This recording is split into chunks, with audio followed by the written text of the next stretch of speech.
neuronal puede ser, es divergente excitatorio y divergente inhibitorio. Si es divergente excitatorio, entonces va a ser sinapsis con una motoneurona anterior, ¿ya? La cual va a producir excitación de los músculos agonistas flexores para que éste produzca la flexión y se aleje del estímulo doloroso. Si esta circuito neuronal inhibitorio excita a la motoneurona anterior inhibitoria, entonces va a ir a inervar al músculo antagonista de la flexión, en este caso sería el tríceps. ¿A qué nos referimos con estos circuitos neuronales? Que estos circuitos neuronales van a inervar una amplia red de músculos flexores, o sea, no solo el bíceps participa en la flexión, sino varios músculos. Lo mismo en la parte inhibitoria. Entonces, y aparte existe un circuito reverberante post-descarga. Como dijimos, este circuito reverberante post-descarga hace que el estímulo se mantenga por más tiempo. Así, la persona no vuelve nuevamente a extender la mano sobre el estímulo doloroso. Entonces, lo mantiene flexionado. Aparte, cuando se está produciendo todo esto, entonces, como vemos aquí, se entrecruza al otro lado de la médula. Igualmente aquí existen circuitos neuronales inhibitorios excitatorios, pero aquí el excitatorio va a ir hacia el músculo tríceps, ¿ya? Y el inhibitorio va a ir sobre el músculo bíceps. Por lo tanto, va a producir que se produzca la extensión del otro miembro. Por lo tanto, ¿qué va a producir? Nos sirve para alejar todo el cuerpo del estímulo doloroso. Entonces, tanto este reflejo flexor como extensor cruzado van de la mano. Entonces, resumiendo lo que vimos ayer. Entonces, todo esto son los reflejos que se producen a nivel de la médula espinal, los principales. Entonces, existen otros reflejos, que eso ya yo se lo dejo para ustedes, a los que les gusta leer neuro, ¿ya? Pero estos son los fundamentales. Ahora vamos a ver lo que es la corteza motora, ya lo último, ¿ya? Entonces, como vemos, aquí tengo mi corteza motora, ¿ya? Y la cual va a generar la vía principal, que es conocida como la vía piramidal o córtico-espinal. Esta es la vía la cual lleva los estímulos motores para los movimientos sutiles, ¿ya? Sobre todo de la mano y de los dedos de la mano, ¿ya? Entonces, aparte existen otras vías accesorias que también la vamos a ver. Estas vías accesorias que antiguamente se conocían como vías extrapiramidales, que si ya no se habla de vías extrapiramidales, sino como vías accesorias. Entonces, si hablo de la corteza motora, como vemos aquí, la voy a dividir en tres. Tengo mi corteza motora primaria, mi corteza premotora y mi corteza motora suplementaria. Esas son cómo se divide la corteza motora. ¿Y cuál es su función? Generar procesos musculares finos o complejos. Esa es su principal función. Entonces, ¿cómo está delimitada esta corteza primaria? Primeramente, está limitada por la surco cortical central o de Rolando. Entonces, este surco, como ustedes saben, se encuentra aquí, está dividiendo esta corteza motora, ¿ya?, con la corteza somatosensitiva. La corteza somatosensitiva se encuentra aquí, por atrás.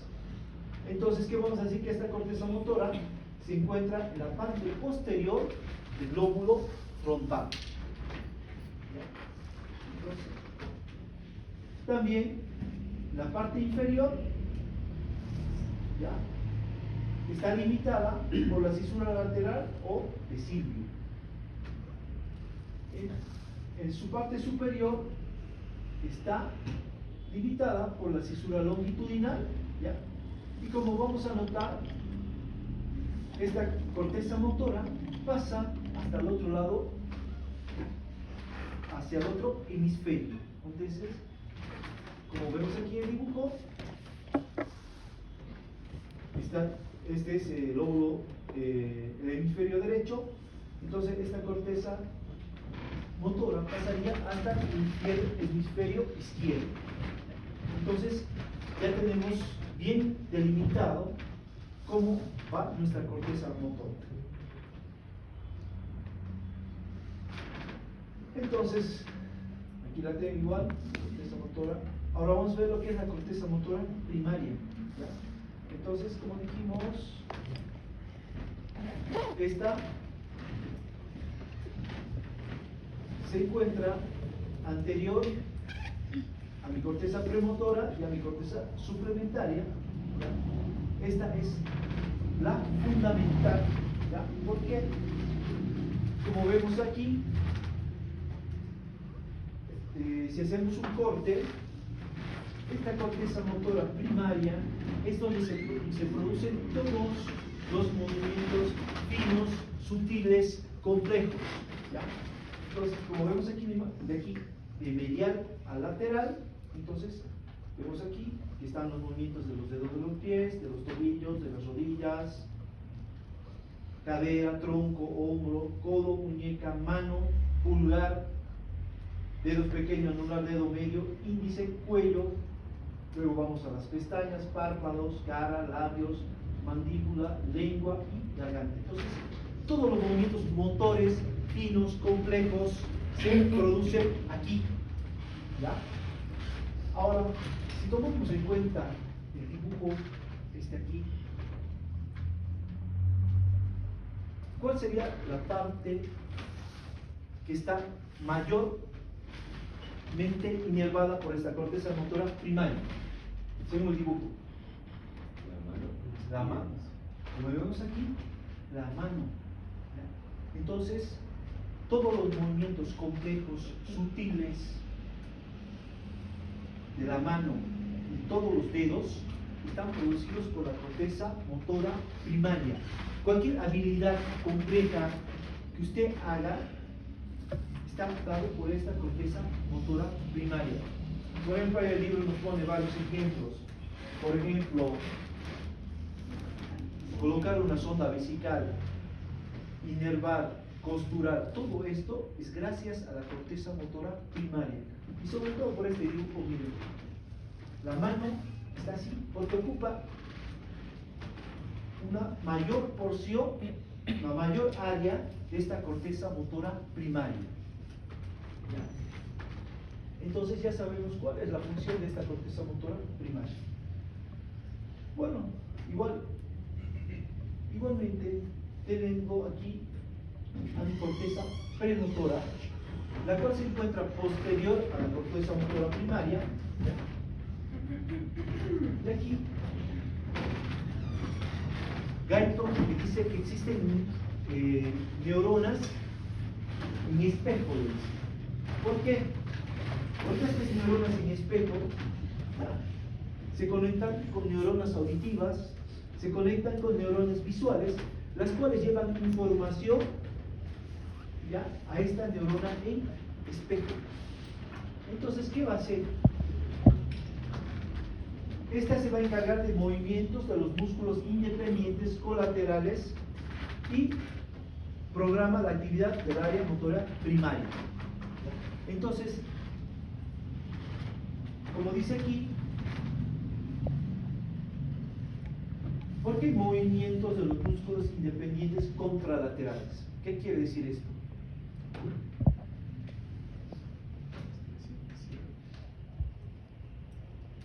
Por ejemplo, yo puedo ordenar aquí mover solo mi muñeca. Solo estoy pidiendo a los músculos flexores del antebrazo que produzcan este movimiento. ¿Pero por qué contralateral? ¿Por qué? ¿Perdón?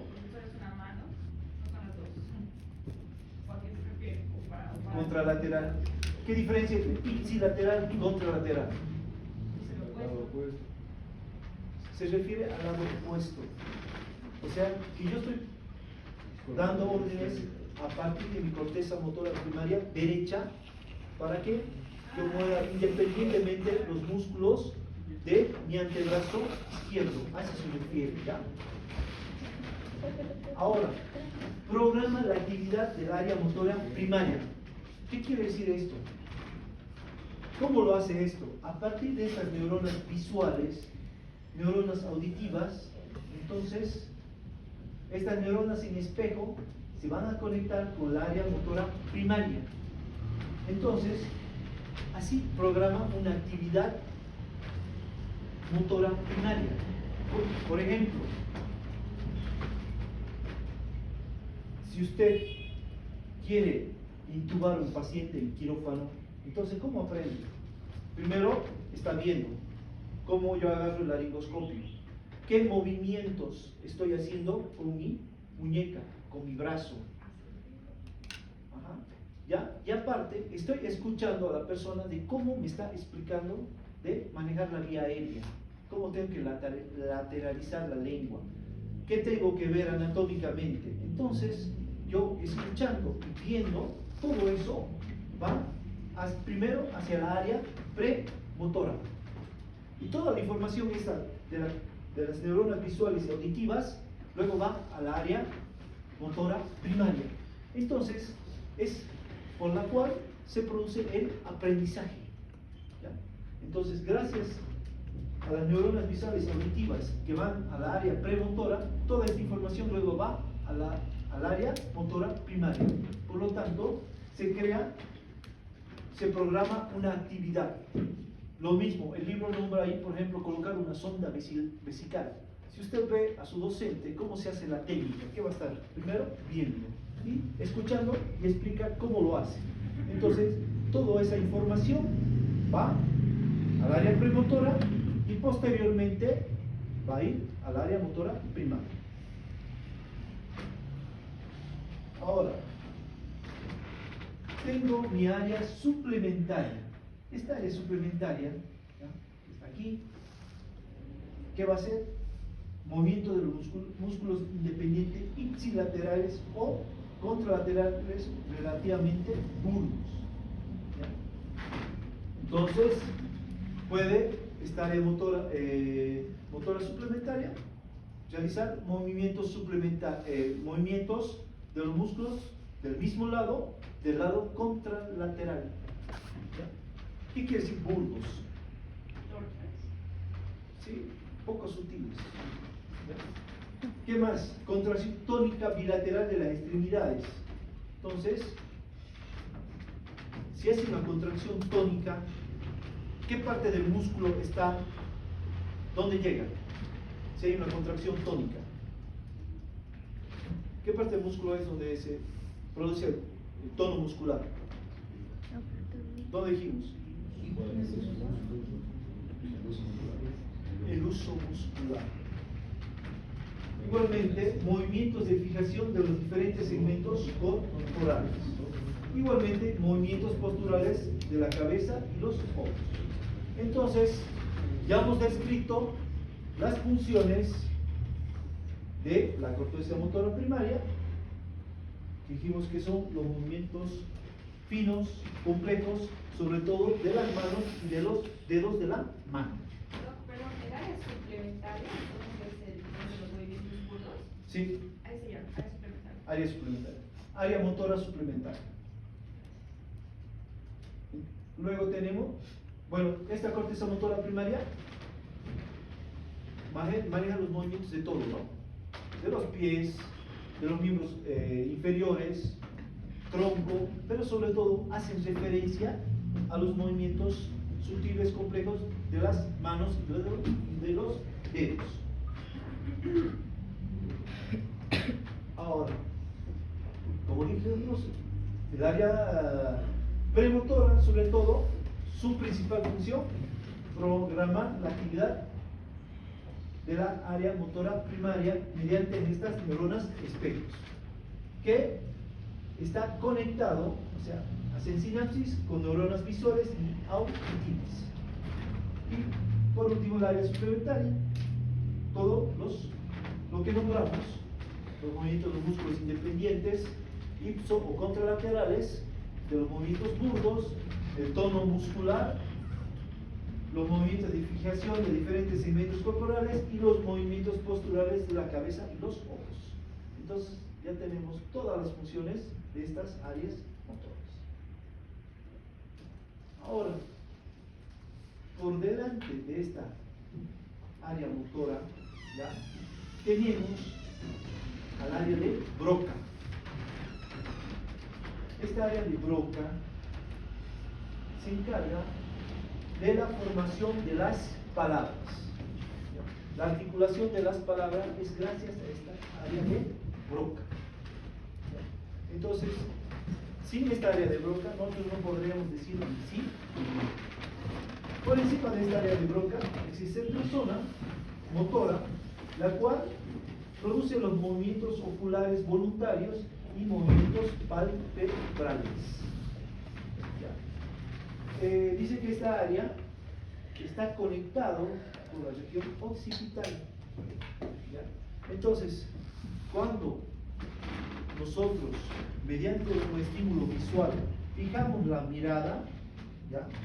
Gracias al lóbulo occipital, entonces esta conexión que hay hace que se inhiba esa fijación, ¿ya? Y produce movimientos oculares y movimientos palpebrales. Por encima de esta encontramos otra que es la encargada de la rotación de la cabeza. Esta área motora se encarga de la rotación de la cabeza. Y por encima de esta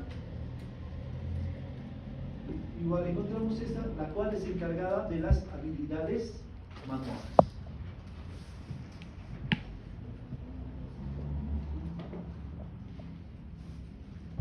Entonces, ya sabemos cómo está formada la corteza motora.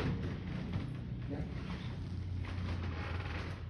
Por si acaso, esto no lo dije, la corteza motora primaria se encuentra en el área 4 de Brockman y la corteza suplementaria se encuentra en el área 6 de Brockman.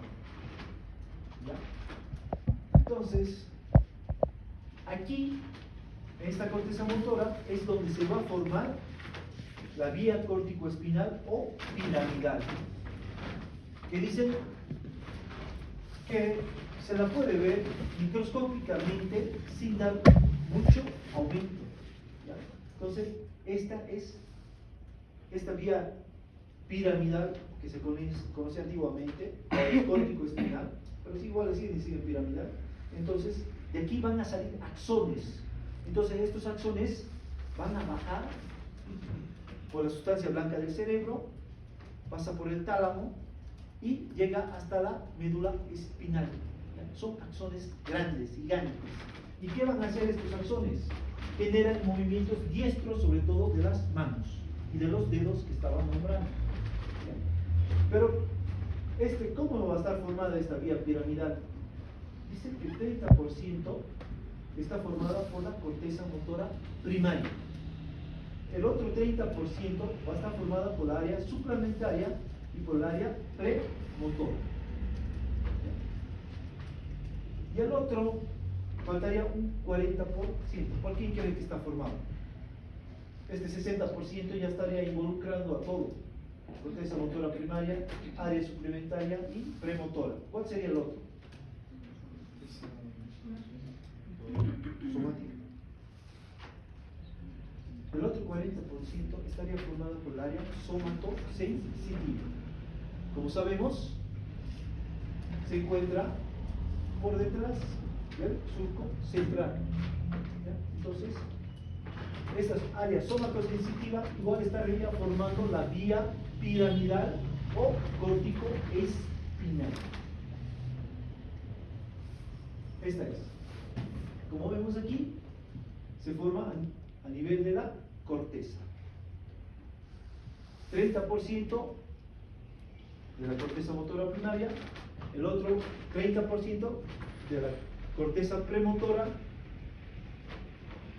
y área suplementaria, y el otro 40% del área somatosensitiva.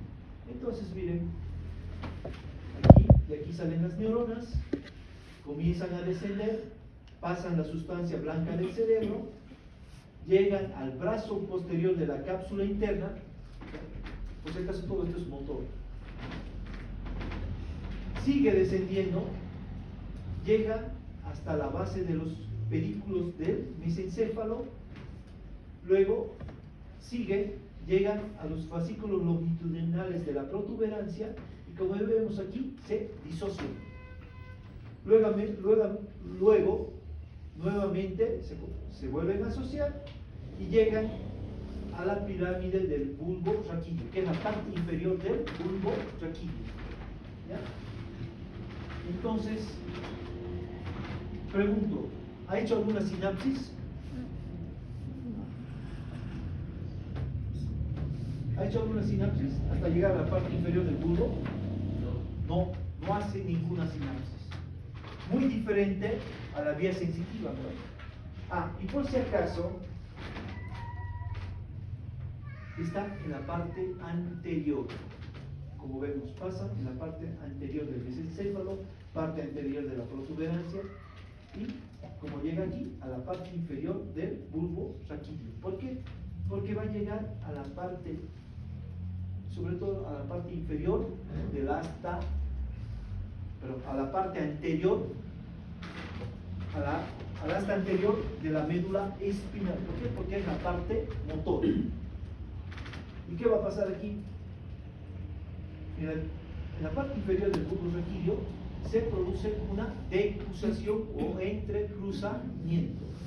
Entonces, esta decruzación va a formar el fascículo córtico-espinal lateral, que está formado por el 90% de las fibras que descendieron de la corteza, es entre el 80 a 95%. Entonces, forma el fascículo córtico-espinal lateral. Este fascículo córtico-espinal lateral es el encargado de inervar mano, dedos, la parte proximal del antebrazo. Pero aquí igualmente se va a formar el fascículo córtico-espinal ventral, el cual está formado por 10% de las fibras que salieron de la corteza motora. Entonces, este fascículo córtico-espinal ventral, que se encuentra aquí, sobre todo en la parte anterior de la médula espinal, entonces, igualmente se va a producir un entrecruzamiento, una decruzación a nivel del cuello o en la región superior del tórax. Entonces, este fascículo córtico-espinal, ¿qué me va a inervar? Me va a inervar el cuello y la región superior del tórax y parte del tronco. ¿Ya? Entonces, esta es la vía principal, la córtico-espinal o piramidal. Entonces, la parte motora está representada por esta vía. Todos los movimientos de contracción de los músculos de los miembros inferiores, superiores, está dada por esta vía piramidal. Igual existe una vía extrapiramidal. ¿Vieron esto en Anato el año pasado?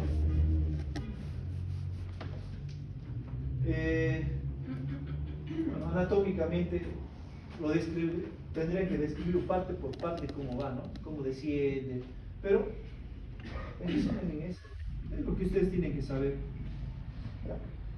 Existe igual la vía extrapiramidal, que eso estaba en el libro de...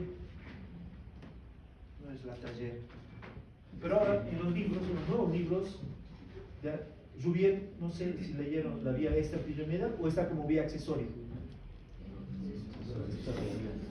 ¿Está como extrapiramidal o accesoria? accesorio. Ya bueno. Entonces, aparte de esta vía piramidal o córtico-espinal, que es la principal, existe la vía extrapiramidal o accesoria, ahora es accesoria, que existen varios fascículos aparte, que lo vamos a ver a continuación. Pero antes, quiero que vean esto. Tengo mi corteza motora. Esta corteza motora, donde está el área motora primaria, suplementaria, premotora, está formada por células piramidales gigantes o células de Betz. Entonces, ¿qué características tienen? ¿Ya? Por ejemplo, que sus cuerpos neuronales miden 60 micrómetros. Sus axones tienen un diámetro de 16 micrómetros. ¿Ya? O sea, son neuronas bastante grandes, por eso se dice células piramidales primarias. ¿Y qué van a hacer estas? Aparte, conducen un estímulo nervioso a 70 metros por segundo. ¿Ya? Entonces, estas van a formar la vía piramidal. ¿Ya? Toda esa vía que hemos visto anteriormente, que va descendiendo, está formado por estas células gigantes. Pero ¿qué característica tiene? Que solo forman el 3% de la vía piramidal. El libro menciona que esta vía piramidal está formado por 1.000.000 de neuronas. ¿Ya? Pero este millón solo estaría representado, estas células del Betz solo representarían el 3%, o sea, más o menos 34.000 células piramidales de Betz estaría formando esta vía piramidal. Entonces, pues, y aparte nombra que se encuentran, estas células gigantes, se encuentran en la quinta capa de la corteza cerebral. Como vimos, existen seis capas. Esta se encuentra en la quinta capa de la corteza cerebral. Y estas son las encargadas de los movimientos sutiles y finos de las manos y de los dedos. Entonces, si yo pregunto en el examen cuáles son las células o neuronas encargadas de los movimientos finos de las manos y de los dedos, la respuesta es las células piramidales gigantes o células de Betz. Entonces, son esas. Ahora, el otro 97% está formado por fibras nerviosas, bueno, que están aquí entremezcladas con las de Betz, y estas tienen un tamaño estas fibras tienen un diámetro de 4 micrómetros, o sea, mucho más pequeñas. Miren, las de Betz tienen 16 y estas tienen 4. ¿Ya? Y estas son encargadas de mantener el tono muscular. Entonces, el otro 97% de las fibras neuronales son encargadas de mantener el tono muscular. ¿Ya? Entonces, todo esto es a lo que yo me refiero a la guía piramidal. Cómo va el trayecto y cómo está conformado. ¿Alguna duda sobre la vía piramidal? Perdón, dijo que el cuerpo neuronal es 60 micras. Después, ¿qué dijo del 16 70? Perdón, Es el diámetro de los axones. O sea, el diámetro de la fibra nerviosa, ¿no? Del nervio. Y viaja a una velocidad de 70 metros por segundo. Es rápido.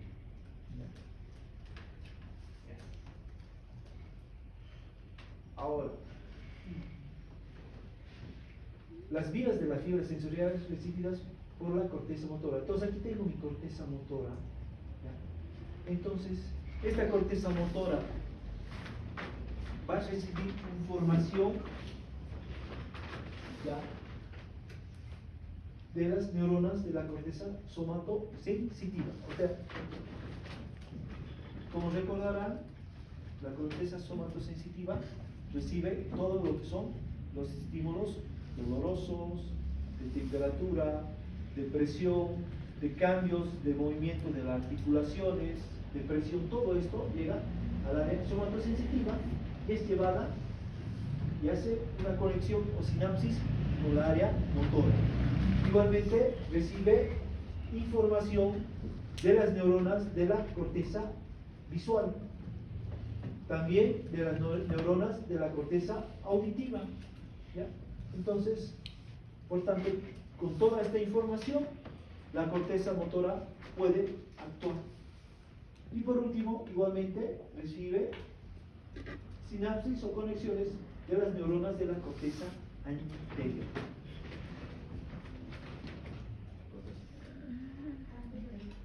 Ahora, tenemos las vías accesorias de la corteza motora, o también llamada vía extrapiramidal. Bueno, aquí tengo, por ejemplo, esta es mi corteza piramidal o córtico espinal. Como ven, como baja, es un solo cordón que no hace sinapsis en ningún lugar. ¿Ya? Baja, baja, baja. ¿Dónde se produce el entrecruzamiento? ¿Dónde dijimos? Debajo del bulbo. En la parte inferior del bulbo. Ahí hace su entrecruzamiento, como vemos, y no va a hacer sinapsis en ningún lugar. En cambio, igualmente de aquí, de la corteza motora, van a salir fibras nerviosas, ¿ya? Las cuales, por ejemplo, van a llegar hasta el núcleo rojo del cerebro, hacia el núcleo rojo, perdón, que se encuentra en el cerebro medio, ¿ya? Entonces, aquí me va a formar el tracto o fascículo rubroespinal. Este fascículo o tracto rubroespinal, como vemos, nuevamente va a ir descendiendo y va a llegar hasta la médula espinal. Entonces, ¿qué función tiene? Produce excitación de los músculos flexores e inhibición de los músculos extensores. Entonces, esa sería su principal función de este tracto rubroespinal. Igualmente, fibras nerviosas que salen de la corteza motora van a llegar hasta los 4 núcleos vestibulares y van a formar el tracto o fascículo vestíbulo espinal. Este dice que tiene la función de ajustar la postura y los movimientos de la cabeza, ayudando también a mantener el balance, o sea, el equilibrio. ¿Por qué? Porque dice que aparte tiene fibras que están conectadas con el cerebelo. Igualmente existen fibras motoras, ¿ya? Neuronas que bajan y hacen conexión con la formación reticular de la protuberancia y van a formar el tracto o fascículo retículo espinal, ¿ya? Entonces, esta está encargada de regular la sensibilidad a estímulos dañinos y produciendo el reflejo flexor, el retículo espinal. Y por último, no tenía esta imagen, pero dice que existe igual un tracto o fascículo tectoespinal, ¿ya? Este dice que se encuentra en las capas profundas de los cortículos superiores y se cree que está involucrado en los movimientos de la cabeza. Entonces, todo esto es la vía extrapiramidal o accesoria. ¿Ya? En varias partes de su libro, para que ustedes revisen, o sea, hay mucho que está en investigación. ¿Ya? Todavía, por ejemplo, de este texto espinal se cree, según investigación de tales autores, pero no tienen todavía. Igual de esta supraespinal, del vestíbulo espinal, nombran algunas funciones, pero igual dice que no tienen la seguridad que se están produciendo, y bueno, solo los nombran. Pero estas serían sus principales funciones. Ya los que hagan psiquiatría, neurología, neurocirugía, bueno, esto lo van a estudiar más a profundidad. Pero es lo que ahora ustedes tienen que saber. Entonces, por último, vamos a ver esto: la retroalimentación somatosensitiva de la corteza motora. Entonces, a ver, para que nos ubiquemos, tengo aquí mi corteza motora, entonces, donde mediante la vía piramidal o córtico espinal y sus vías accesorias van a llegar hasta anterior de la médula. ¿Mediante cuál vía? La vía córtico espinal lateral y la vía córtico espinal ventral, o lateral y anterior, ¿ya? Entonces, luego estas van a ir a inervar el músculo, ¿ya? Como vemos aquí. Entonces, ¿qué pasa entonces? Entonces, se produce un estímulo nervioso, ¿ya? Por lo cual nosotros producimos la contracción del músculo. Entonces, por si acaso, como sabemos, todo esto se origina en la capa 5 de la corteza cerebral, ¿ya? Donde se encuentran las células de Betz, ¿ya? Entonces manda el estímulo para que se produzca la contracción muscular. Ahora, esta contracción muscular,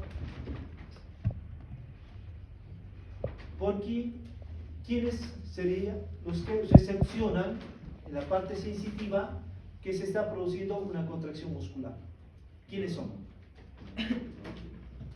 O sea, aquí se está estimulando los usos musculares, se estimulan las fibras intrafusales, extrafusales, y se está produciendo estiramiento del uso muscular y una contracción muscular. Entonces, pregunta: ¿qué receptores a nivel de músculos se están estimulando? ¿Perdón? No. Uno, el aparato tendinoso de Golgi. ¿Por qué? Porque hay contracción muscular. Y aparte, se está produciendo un estiramiento de los tendones. Uno sería el aparato tendinoso de Golgi. ¿Qué más? ¿Qué más? ¿Qué más se estimula? Esto hemos visto en la primera parte, la parte sensitiva. ¿Qué más se estimula?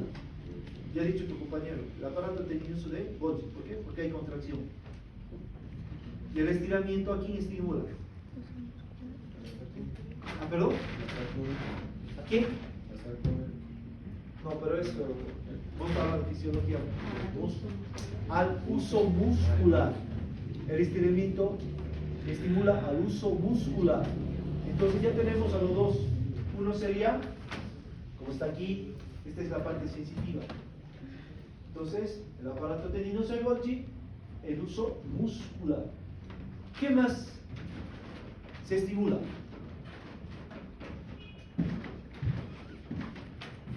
Las cuales son las encargadas de recepcionar el dolor. ¿Perdón? Ya los nociceptores. Pero ¿cuáles serían los principales? Las terminaciones nerviosas libres. Entonces, se ha producido entonces la contracción muscular, o sea, el estímulo por el área motora, en la capa 5, todo esto baja y produce la contracción muscular. Esta contracción muscular ha estimulado al aparato tendinoso de Golgi, al uso muscular y a las terminaciones nerviosas libres. Entonces, como vemos aquí, toda esta información va a subir por el asta posterior. Entonces sube, pasa toda la médula espinal, bulbo raquídeo, protuberancia, pasa por el tálamo, como vimos, y llega al área somatosensitiva. ¿Ya? Entonces, esta área somatosensitiva, ¿en qué capa se encontraba de la corteza cerebral? 5. No, 5 se encuentra motor. La somatosensitiva, ¿en cuál se encontraba? ¿La cuál? En la 4. Está en la 4. Y como sabemos, cuando llega al área somatosensitiva, que está en el área 4, entonces asciende hasta el área 3 y hace una sinapsis con el área motora. Sí. Entonces va a ser un área entonces, ¿cómo se produce esta retroalimentación somatosensitiva? Por ejemplo, lo que dice el libro. ¿Quiénes van al gimnasio? Andrés. ¿Sí? Pietro. ¿Cuándo? A ver, para hacer bíceps, ¿con cuánto peso haces? ¿25? Qué bonita. 7,5. Pues Me voy a dar mi cruz. Ya, póngame 7,5. Ya. No, me lo digo todo. Entonces, está levantando una pesa de 7,5. ¿Qué pasa si quieres levantar una de 7,5? ¿Cuál sigue? 10. Quieres levantar una pesa de 10 kilos. Nunca has levantado 10, pero 7,5 haces como 20 repeticiones como si nada. Entonces, quieres levantar de 10. Entonces, ¿qué haces? Vas y levantas una pesa de 10 kilos, una mancuerna de 10 kilos. Entonces, se va a producir No puedes subir. un estímulo a nivel de mi corteza motora, ¿ya? En el área 5, en la capa 5. Entonces, se va a producir, primeramente, este estímulo va a ir hacia, entonces, al levantar el peso, entonces, ¿qué pasa? ¿Quién se va a estimular? Primero, el tono muscular. ¿Quién maneja el tono muscular? El uso muscular. ¿Qué? ¿Dónde se detecta el tono muscular? El uso muscular. ¿Ah? ¿Quién forma las intra y extra? ¿A quién forma?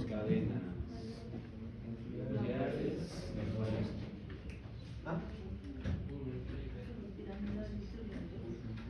Células de B están arriba en la corteza, yo estoy hablando del músculo.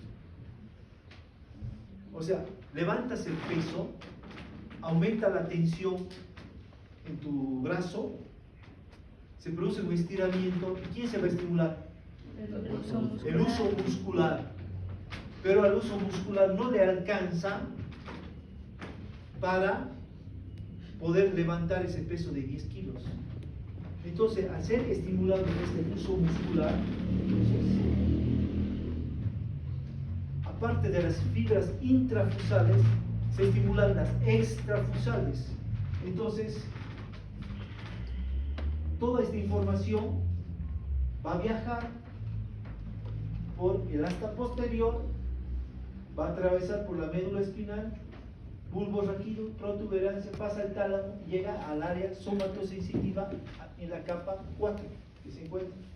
Y va a mandar, se va a conectar con el área motora. Entonces va a estimular al área motora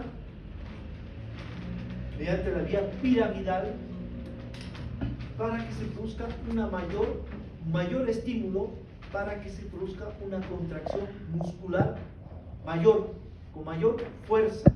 Por lo tanto, se va a producir una contracción, ¿ya?